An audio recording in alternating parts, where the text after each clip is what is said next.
ஹரே கிருஷ்ணா கிருஷ்ணா கிருஷ்ணா ஹரே ஹரே, ஹரே ராமா ராமா ராமா ஹரே ஹரே. குட்டி கதைகள் 236. இதில் ராமபிரான் அயோத்தியை விட்டுவிட்டு நீங்குதல் கதை காண்போம்.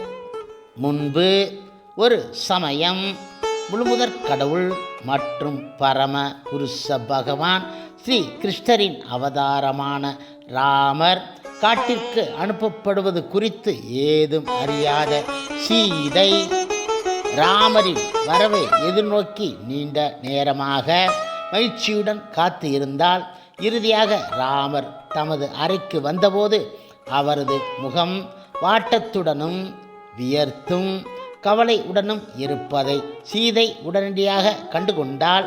மேலும் வழக்கமாக அவரை பின்தொடர்ந்து வரும் கம்பீரமான பரிவாரங்கள் ஏதும் இல்லாமல் ராமர் தனித்து வருவதைக் கண்ட சீதை, ஓ அன்புள்ளவரே, என்ன நிகழ்ந்தது என விசாரித்தாள். அதற்கு ராமர் தயக்கம் இல்லாமல் பதிலளித்தார். ஓ, எனது தந்தை ராஜ்யத்தை விட்டுவிட்டு வெளியேறி காட்டில் வசிக்கும்படி எனக்கு உத்தரவு இட்டு இருக்கின்றார். பரதன் ராஜ்யத்தின் பட்டத்து அரசனாக முடிசூட்டப்பட இருக்கின்றான். கைகேயி நீண்ட காலத்திற்கு முன்பாக என் தந்தை அளித்த 2 வரங்களை பயன்படுத்தி தனது மகன் அரியாசனத்தில் அமர்த்தப்பட வேண்டும் எனவும் நான் காட்டிற்கு அனுப்பப்பட வேண்டும் எனவும் கேட்டுக்கொண்டாள்.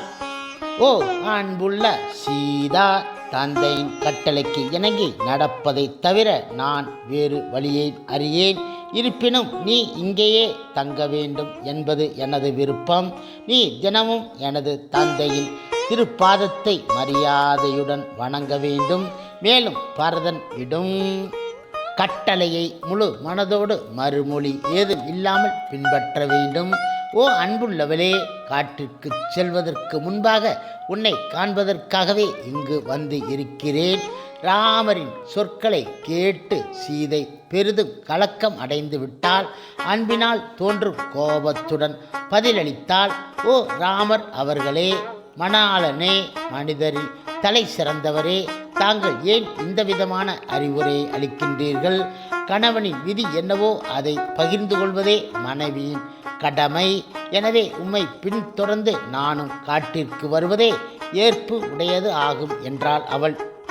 தந்தை, தாய், சகோதரன், மகன், மருமகள் ஆகிய அனைவருக்கும் தனிப்பட்ட வாழ்வு உண்டு. ஆனால் மனைவிக்கோ கணவனை பின்பற்றி நடப்பதை தவிர வேறு உகந்த வழி கிடையாது. வேறு யாருடைய அடைக்கலத்தை என்னால் ஏற்க முடியாது. என்னிடமே கூட என்னால் தஞ்சம் அடைய முடியாது. கணவனே எனது ஒரே புகலிடம். ஆகையால் நான் உம்மை பின்தொடர முடிவு செய்துவிட்டேன். எப்பொழுதும் உம்மை பின்தொடர்ந்து நீங்கள் உண்ட பிறகே நான் உண்பேன். உமது வெறுப்பு உண்டாக்கும் எதையும் செய்ய மாட்டேன். மலைகளையும் ஏரிகளையும் ஆறுகளையும் கண்டு பெரும் மகிழ்ச்சியுடன் வாழ்வேன். உமது அரவணைப்பில் பாதுகாப்புடன் இருப்பதால் நான் ஒருபோதும் சோர்வு அடைய மாட்டேன்.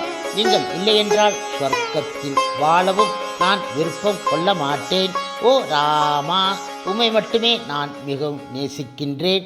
நீங்கள் இல்லையென்றால் உறுதியாக உயிர் துறந்து விடுவேன் என்றாள் அவள். இப்பொழுது சீதையின் மென்மையான தன்மையின் காரணத்தினால் அவளை தம்முடன் அழைத்துச் செல்ல ராமர் விரும்ப கிடையாது. எனவே அவளது நம்பிக்கை குலைக்க முயன்ற ராமர் கூறினார்.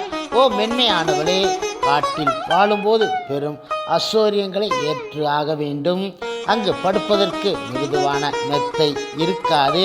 அளவிற்கு அதிகமான வெப்பம், குளிர், கனமழை போன்றவற்றின் கடும் தாக்குதல்களை பொறுத்து கொள்ள வேண்டும். மேலும் காட்டில் உண்பதற்கு கிழங்குகளையும் பழங்களையும் மட்டுமே நம்பி இருக்க வேண்டும். அங்கு இரையை தேடி உலாவும் மிக கொடிய விலங்குகளால் எந்நேரத்திலும் ஆபத்து உள்ளது. இந்த சூழ்நிலைகளை கருத்தில் கொள்ளும் என்னால் நீ காட்டிற்கு வருவதை ஒருபோதும் அனுமதிக்க முடியாது. ராமர் மறுப்பு தெரிவித்ததை கேட்ட சீதை தமது கணவனை பிரிய நேர்ந்திடுமோ என்ற அச்சத்தினால் நடுநடுங்கினாள். முத்துக்களை போன்ற அவளது கண்ணீர் தாமரை இதழில் உருண்டோடும் நீர்த்துளியைப் போல அவளது கன்னங்களின் மீது உருண்டு ஓடின. அவள் கூறினாள், ஓ, நான் உம்முடன் இருக்கும் வரை அங்குள்ள அசௌகரியமோ ஆபத்தோ எந்த ஒரு தீய விளைவோ எனக்கு ஏற்படாது. ஓ ராமா, கணவன் இல்லாமல் மனைவியால் வாழ முடியாது. நீங்கள் என்னை உம்முடன் வருவதற்கு அனுமதிக்காவிட்டால் நான் விஷத்தை குடித்தோ தீக்குளித்தோ நீரில் மூழ்கியோ உயிரை மாய்த்து கொள்வேன் என்றாள் அவள். எனது திருமணத்திற்கு முன்னரே ஜோதிடர் ஒருவர் வாழ்நாளில் ஒரு பகுதியை நான் காட்டில் கழிக்க நேரிடும் என கணித்து இருந்தார். ஓ அன்புள்ள மணாளரே, ஆகையால் உம்முடன் வருவது எனக்கு ஏற்கனவே விதிக்கப்பட்டது என்பதை அறிவேன். உங்களுடைய வாழ்வதே எனக்கு ஸ்வர்க்கம், நீங்கள் இல்லாமல் வாழ்வது எனக்கு நரகம். ஆகையால் என்னை உம்முடன் அழைத்துச் செல்லுங்கள். சீதையை தம்முடன் காட்டிற்கு அழைத்துச் செல்வதில் ராமர் தொடர்ந்து தயக்கம் காட்டியதால் அவள் ஆழம் காண முடியாத பெரிய ஆபத்தில் மூழ்குவதாக உணர்ந்தாள். கணவனை பிரிந்து விடுவோமோ என்ற அச்சத்தில் அவள் பித்து பிடித்தவள் போல் மாறிவிட்டாள். இனியும் ராமரின் பிடிவாதத்தை தாங்க இயலாதவளாக அவரை கடிந்து உரைக்கத் தொடங்கினாள். எனது தந்தை உம்மை மருமகனாக ஏற்று பெரிய தவறை செய்துவிட்டார். பருவம் அடைவதற்கு முன்பே உம்மை மணமுடித்த மனைவியை கை விடுவதை உம்மால் எவ்வாறு நினைக்க முடிகின்றது? எந்தவித பாதுகாப்பும் இல்லாமல் மற்றவரின் பார்வைக்கு காட்சி பொருளாக என்னை விடப் போகின்றீர்களா? ராமர் சூரியன் போல் பிரகாசமானவர், அவரது புகழ் ஈடு இணை அற்றது என்றெல்லாம் அயோத்தியின் குடிமக்கள் முட்டாள்தனமாக அறிவிக்கின்றார்கள். உங்களை காட்டிற்கு செல்ல விட்டுவிட்டு இங்கே தனிமையில் வாழ்வதை என்னால் ஏற்க முடியாது. என்னை தங்களுடன் அழைத்துச் செல்லுங்கள், இல்லையேல் விஷம் குடித்து உயிரை மாய்த்து கொள்வேன். தேம்பி அழுத அவளின் இதயம் கடும் வேதனையால் துன்புறுத்தப்பட்டு மயங்கி விழும் தருவாயில் இருந்தால் பரிதாபகரமான அந்த நிலையில் அவளை கண்ட ராமரால் அதனை தாங்கிக் கொள்ள முடியவில்லை. அவரது மனம் இலகியது. தமது கற்புள்ள மனைவி சீதையின் கரங்களை பற்றி அவளை தம்முடன் அழைத்துச் செல்வதாக உறுதி அளித்தார். இதற்கு சில புரோபாதரின் விளக்கம் காண்போம். வேத நாகரிகத்தில் கணவனிடம் தன்னலமற்று தங்களை முழுமையாக அர்ப்பணித்த இத்தகைய ராணிகளின் உதாரணங்கள் நூற்றுக்கணக்கில் உள்ளன. செல்வ திருமகள் சீதையின் கணவர் ஸ்ரீராமச்சந்திரர் காட்டிற்கு சென்றபோது அவளும் அவரை பின்தொடர்ந்தால் தந்தை தசரத மாமன்னரின் கட்டளை ஏற்று காட்டிற்கு செல்லும் கட்டாயம் பகவான் ஸ்ரீராமச்சந்திரருக்கு இருந்தது. ஆனால் அன்னை சீதைக்கு அவ்வாறு கட்டளையிடப்படவில்லை. இருந்தாலும் கூட அவள் தானாகவே கணவரின் வழியை ஏற்றுக்கொண்டாள். இத்தகைய ராணிகள் ஒரு கற்புடைய மனைவியாக வாழ்க்கையின் ஒவ்வொரு கட்டத்திலும் கணவனை எப்படி பின்பற்ற வேண்டும் என்பதை உலகிற்கு காட்டியதன் மூலம் பாமர மக்களுக்கு அறிவுரை வழங்கினார். கணவர் அரசராக இருக்கும் பொழுது அவருடன் ராணியாக அமர்ந்து இருக்கும் அவர்கள் அவர் காட்டிற்கு செல்லும் போதும் அவரை பின்தொடர்ந்து அவர் அந்த வாழ்க்கையில் உள்ள எல்லா விதமான துன்பங்களையும் பொறுத்து கொள்கின்றார்கள். இப்பொழுது ராமர் தொடர்ந்து கூறினார், ஓ அன்பானவளே, உன்னுடைய உண்மையான மனோநிலையை புரிந்து கொள்ளாமல் வர வேண்டாம் என கூறிவிட்டேன். உன்னை நான் கை விட்டுவிட்டால் அது புத்தியுள்ள மனிதன் தனது கருணை மனப்பான்மையை கை விடுவதற்கு ஒப்பானதாகும். இங்கே நீ மகிழ்ச்சி இல்லாமல் இருக்கும்போது நான் அங்கே எவ்வாறு அமைதியுடன் ஓய்வு எடுக்க முடியும்? உடனே சென்று உனது விலை மதிப்பான ஆடை ஆபரணங்கள் அனைத்தையும் பிராமணர்களுக்கு தானமாக கொடுத்து விடுவாயாக. இதனை கேட்ட சீதை மகிழ்ச்சியுடன் புறப்பட தயாராகிவிட்டால் அருகில் நின்று கொண்டு இருந்த லக்ஷ்மணர் ராமரின் தாமரை திருப்பாதத்தை பற்றி கொண்டு, ஓ ராமரே, என்னையும் உம்முடன் காட்டிற்கு வர அனுமதிக்கவும் என கண்களில் நீர் ததும்ப கேட்டுக்கொண்டார். லக்ஷ்மணரையாவது தடுக்க வேண்டுமென நினைத்த ராமர் அருமை தம்பியே, நீ அயோத்தியிலே இருந்து நமது 2 அன்னையர்களான கௌசல்யா, சுமித்திற்கு சேவை செய்ய வேண்டும். உன்னுடைய பாதுகாப்பு இல்லையே கைகேயி அவர்கள் இருவரையும் தவறாக வழிநடத்துவது உறுதி என அறிவுறுத்தினார். அதற்கு லக்ஷ்மணர் பதில் உரைத்தார். இவை அனைத்தையும் நமது சகோதரர் பரதர் கவனித்துக் கொள்வார் என்பது உறுதி. நம்முடைய அன்னையர்களை குறித்து கவலைப்பட தேவை கிடையாது. ஓ ராமர் அவர்களே, காற்றுக்குள் பயணம் செய்யும் போது நீங்களும் வைதேகியும் விதேக மன்னரின் மகள் சீதை இயற்கையை ரசித்த வண்ணம் அனுபவித்து வர நான் உமக்கு முன்னர் கையில் வில்லுடன் நடப்பேன். மேலும் நீங்கள் உறங்கும்போது அருகே இருந்து தங்களை பாதுகாப்பேன். பழங்களையும் கிழங்குகளையும் சேகரித்து கொடுப்பேன் என்றார் அவர். இறுதியாக ராமர் சம்மதம் தெரிவித்தபடி லக்ஷ்மணர் இடம் கூறினார். உறுதியாக நீ எம்முடன் வரலாம். ஆயினும் முதலில் உனது அன்னையிடம் அனுமதி கேட்பாயாக. அதன் பிறகு ஜனக மன்னருக்கு வருணன் வழங்கிய 2 ஆற்றல் மிகுந்த வில்லையும் ஊடுருவையில்லாத தற்காப்பு கவசத்தையும் எடுக்க குறையாத 2 அம்புரா துணிகளையும் 1 ஜோடி சக்தி வாய்ந்த வாளையும் கொண்டு வருவாயாக. நீ வசிஷ்டருக்கு மரியாதை செலுத்திவிட்டு ஆயுதங்களுடன் இங்கு வந்தவுடன் நாம் புறப்படலாம் என்றார் அவர். இப்பொழுது ராமரின் கட்டளைகளை நிறைவேற்றிவிட்டு லக்ஷ்மணர் திரும்பினார். ராமர் தம்முடைய உடைமைகள் அனைத்தையும் பிராமணர்களுக்கு தானம் அளிக்கும் பொருட்டு தலை சிறந்த பிராமணர்களை வரவழைக்கும்படி லக்ஷ்மணரை கேட்டுக்கொண்டார். சிறிது நேரத்தில் வசிஷ்டரின் மகனான சுயஞ்சனும் அகஸ்தியனின் மகன்களும் விஸ்வாமித்திரரும் ராஜ மாளிகைக்கு விஜயம் செய்தார்கள். இப்பொழுது ராமர் அவர்களை முறையாக வரவேற்று உபசரித்தார்.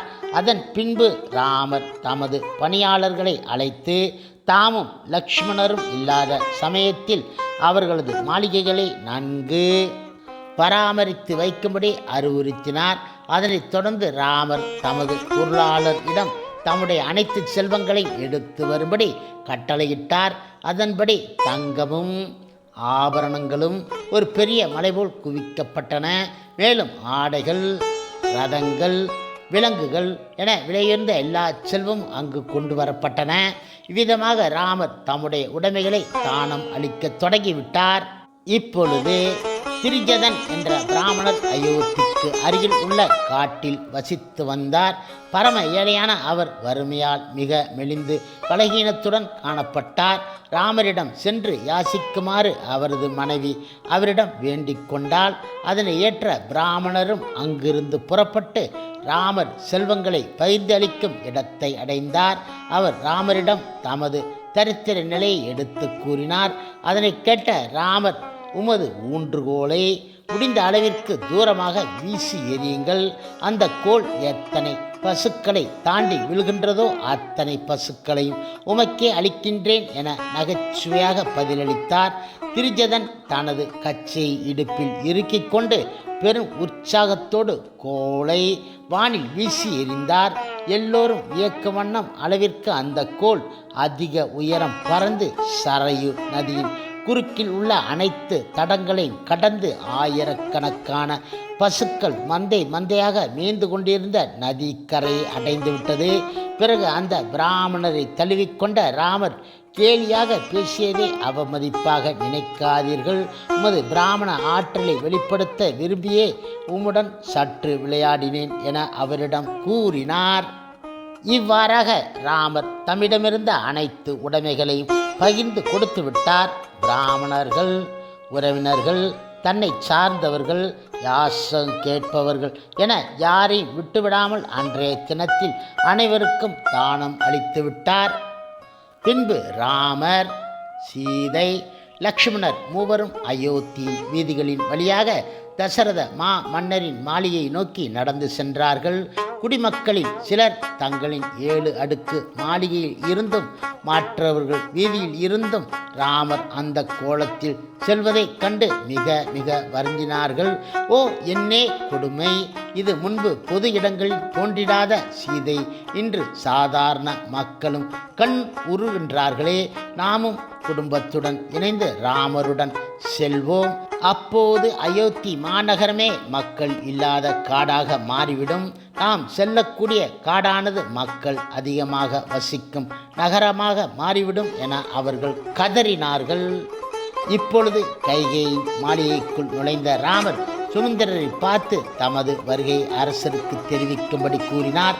ராமரின் வருகையை கேள்விப்பட்ட தசரத மாமன்னர் அவரை தமது மனைவியர்களுடன் சந்திக்க விரும்பி மனைவியர் அனைவரையும் அழைத்து வரும்படி சுமந்திரர் இடம் உத்தரவிட்டார். சிறிது நேரத்திற்கு பிறகு 350 இளம் சேவைகள் சூழ கௌசல்யா அங்கு வந்து சேர்ந்தால். பிறகு சீதை லக்ஷ்மணர் உடன் ராமர் தமது தந்தையின் அறையை அடைந்தபோது மாமன்னர் தசரதர் அவரை அரவணைக்க ஓடினார். ஆயினும் அதீத துயரத்தினால் அரசர் தமது செல்ல மகனை அடைவதற்கு முன்னரே மயங்கி விழுந்து விட்டார். ராமர் விரைந்து சென்று தந்தையை கைகளால் தாங்கி பிடித்து எழுப்பினார். இதனை பார்த்து மக்கள் அனைவரும் மிகுந்த வேதனையில் கதறினார்கள். தமது ஆசனத்திற்கு கொண்டு வரப்பட்ட தசரதர் சுய நினைவை பெற்றார். அப்போது அவரிடம் ராமர் கூறினார், அன்புள்ள தந்தை அவர்களே, உம்மிடமிருந்து விடைபெறவே இங்கு வந்து இருக்கின்றேன். சீதையுடனும் லக்ஷ்மணர் உடனும் காட்டிற்கு செல்ல எனக்கு அனுமதி அளியுங்கள். மாமன்னர் தசரதரோ, ஓ ராமா, என்னுடைய அறிவுரையை கேட்பாயாக. உடனடியாக என்னை கைது செய்து பலவந்தமாக முடிசூட்டிக் கொள்வாயாக. உன்னை எவரும் தடுக்க முடியாது என ராமரிடம் வற்புறுத்தினார். இதனை கேட்ட ராமர், அன்புள்ள தந்தையே, ராஜ்ய உரிமையை பெற்று பூ உலகை ஆள்வதற்கோ ராஜபோகங்களை அனுபவிப்பதற்கோ எனக்கு எந்தவித விருப்பமும் கிடையாது என பதிலளித்தார். அப்போது மாமன்னர் தசரதர் கூறினார், நீ எங்கிருந்தாலும் எனது ஆசிகள் எப்போதும் உனக்கு உண்டு. ஆயினும் இன்று ஒரு நாள் மட்டும் என்னுடன் தங்க வேண்டுகிறேன். அதன் மூலம் உன்னை காண்பதற்கான வாய்ப்பை பெறுவேன். எனினும் ராமர் அதற்கு மறுப்பு தெரிவித்து விட்டார். உங்களுடைய வாக்கினை நிறைவேற்ற வேண்டுமென்றால் கைகேயின் உத்தரவுப்படி நடப்பதே எனது கடமை. ஆகையால் நான் உடனே காட்டிற்கு சென்று ஆக வேண்டும். அப்போது மாமன்னர் தசரதர் ராமரை கட்டி அணைத்து மீண்டும் மீண்டும் மயங்கி விழுந்து விட்டார். வாய்விட்டு அழுது கொண்டு இருந்த சுமந்திரரும் தரையில் சாய்ந்தார். கைகையை தவிர மற்ற அனைவரும் துயரம் மேலோங்க கதறி கதறி அழுதார்கள். சுமந்திரர் அரச குடும்பத்தினருக்கு மிக நெருக்கமானவராக இருந்தார். ஆகையால் அவர்களுக்கு ஏற்பட்ட பெரும் துயரத்தைக் கண்டு மற்றவர்கள் காட்டிலும் அவர் மிக வருந்தினார். திடீரென சுமந்திரர் கைகையை அணுகி கடும் வார்த்தைகளால் கடிந்து கூறலானார். கொடிய பெண்ணே, ராமரை தொலைதூரத்திற்கு அனுப்புவதால் கணவனை கொன்ற கொலை பாதகையாக நீ மாறிவிடுகின்றாய். உனது சுய நலனால் அரசாலும் உரிமை மூத்த மகனிடமே ஒப்படைக்க வேண்டும் என்னும் தர்மத்தை மீறிவிட்டாய். இந்த பாவச் செயல்களுக்கு கடுமையான பலன்களை நீ அனுபவிக்கப் போவது உறுதி.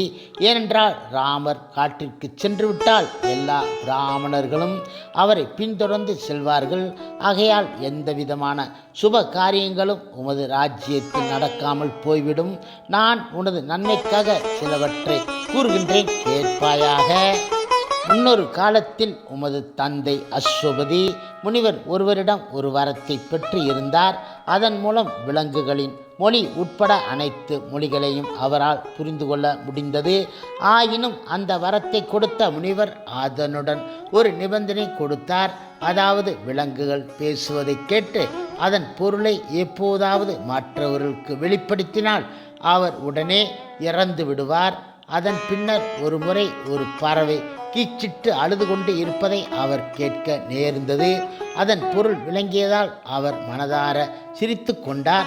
ஆயினும் உனது தாயோ அரசர் தன்னை கண்டு நகைப்பதாக நினைத்து கொண்டால் வினோதமாக சிரிக்கும் அளவிற்கு என்ன கண்டார் என்பதை தெரிந்து கொள்ள அரசரிடம் உரிமையுடன் வினவினார். அரசரோ முனிவர் கொடுத்த வரத்தினை கூறி அந்த பறவைகளின் உரையாடலை கூறினால் உடனடியாக தான் மரணிக்க நேரிடும் என எச்சரித்தார். ஆயினும் முட்டாள் அரசியோ பிடிவாதத்தினாலும் பொறாமையினாலும் நீங்கள் இருப்பீரோ இறப்பீரோ அது குறித்து எனக்கு அக்கறை கிடையாது.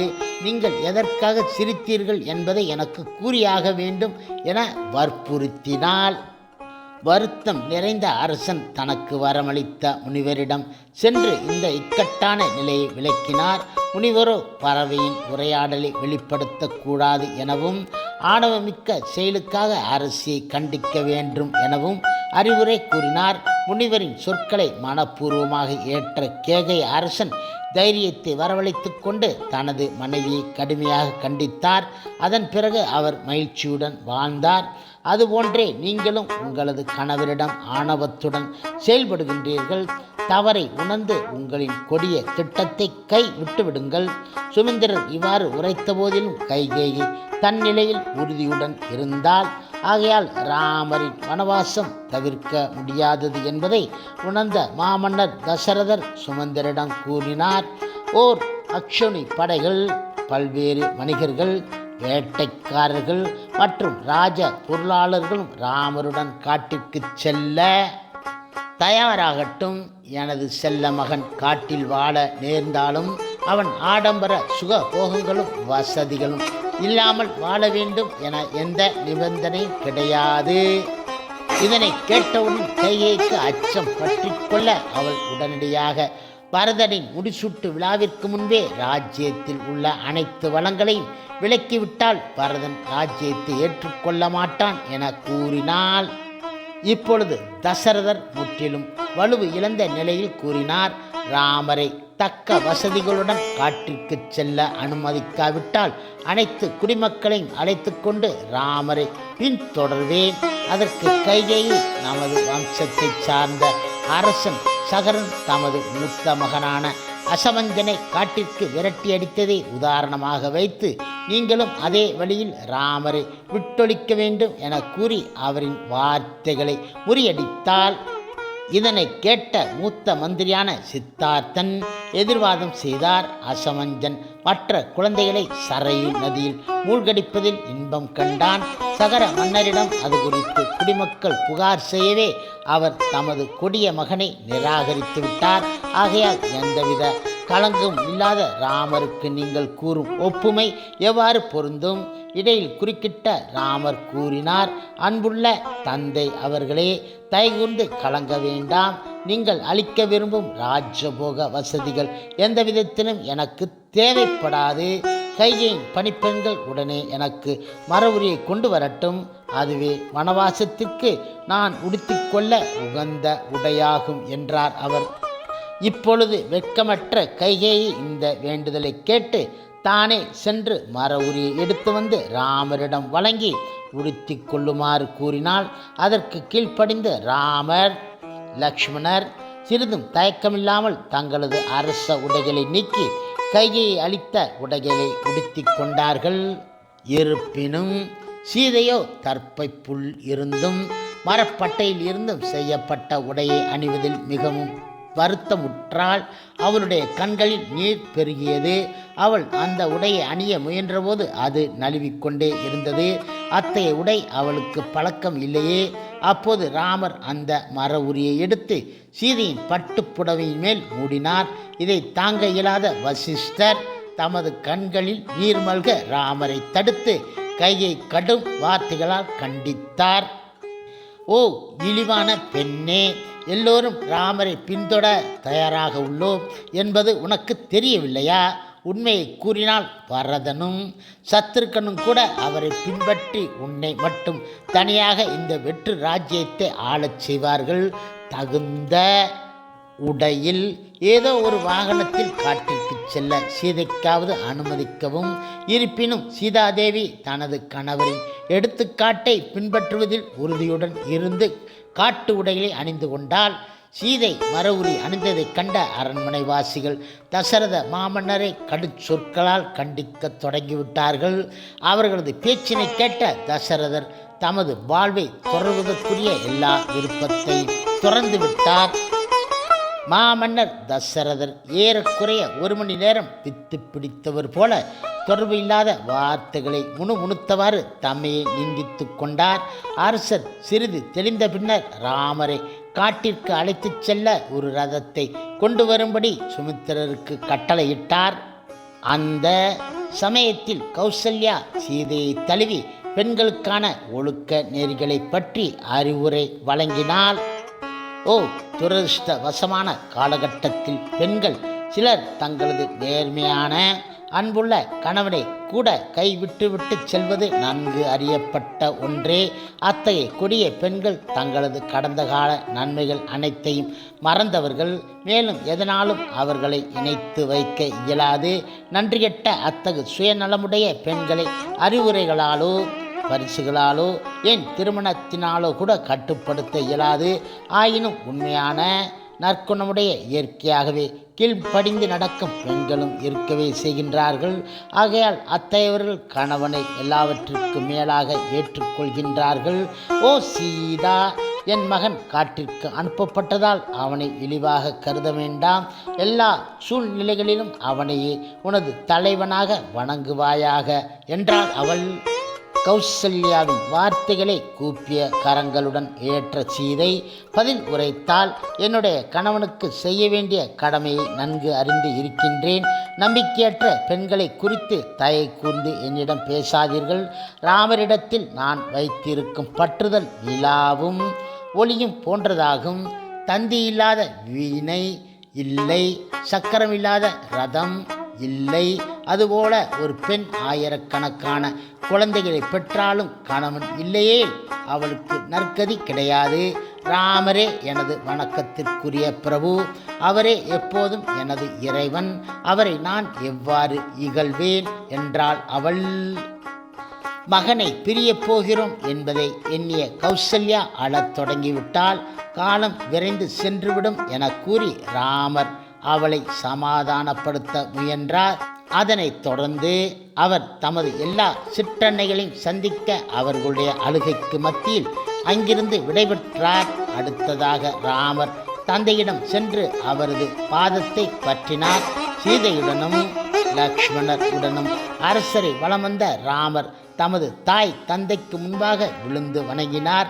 அதன் பின்னர் சற்றும் காலம் தாழ்த்தாமல் மூவரும் தேரில் ஏறி காட்டிற்கு புறப்பட்டு விட்டார்கள்.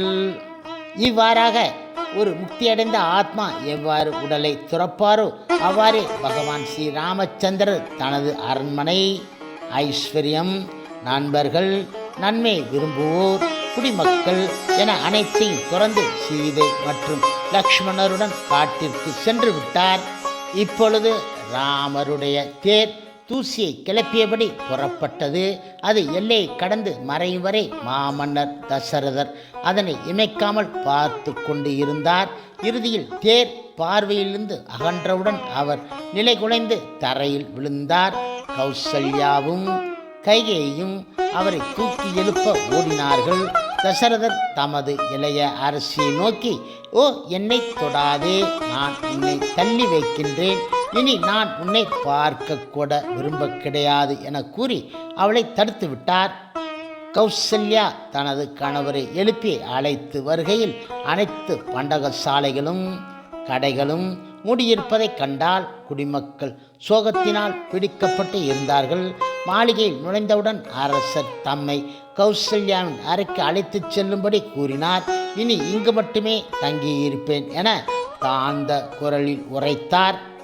இப்பொழுது ராமரின் பிரிவில் மாமன்னர் தசரதர் அன்றைய இரவை பெரும் வேதனையோடு கழித்தார். பிரபஞ்சமே மூழ்கிவிட்டது போல உணர்ந்தார். அரசரையும் கௌசல்யாவின் அந்த பரிதாபகரமான நிலையில் கண்ட சுமிந்திரை அவர்களை சமாதானப்படுத்த முயன்றால், உங்களது மகனுடன் சீதையும் லக்ஷ்மணனும் இருப்பதால் அவனுக்காக வருந்த வேண்டாம்.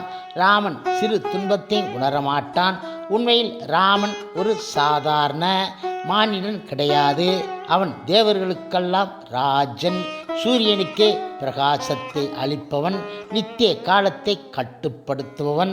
ராமன் காட்டில் வசிக்கையில் பூமி தாய் தன்னிடமுள்ள எல்லா இயற்கை வளங்களையும் அவனது பக்தி தொண்டில் ஈடுபடுத்துவாள். உங்களது பிரியமான மகன் திரும்பி வருவதை ஒரு நாள் காண்பீர்கள் என்பதை நம்புங்கள். நீங்கள் அழுது புலம்புவதால் யாருடைய நோக்கமும் நிறைவேறப் போவது கிடையாது. ஏற்கனவே தாங்க முடியாத துயரத்தால் அயோத்தியின் குடிமக்கள் அனைவரும் தம் தம் பணிகள் அனைத்தையும் நிறுத்தியுள்ளார்கள். நீங்கள் மக்களின் நலன் கருதி அவர்களை சாந்தப்படுத்தி வேதனைக்கு இரையாகாமல் அவர்களை காக்க வேண்டும் என்றாள் அவள். ஹரே கிருஷ்ணா கிருஷ்ணா கிருஷ்ணா ஹரே ஹரே, ஹரே ராமா ராம ராமா ஹரே ஹரே. சில பிரபுபாதரின் சேவையில் இஸ்கான் பக்தர்கள்.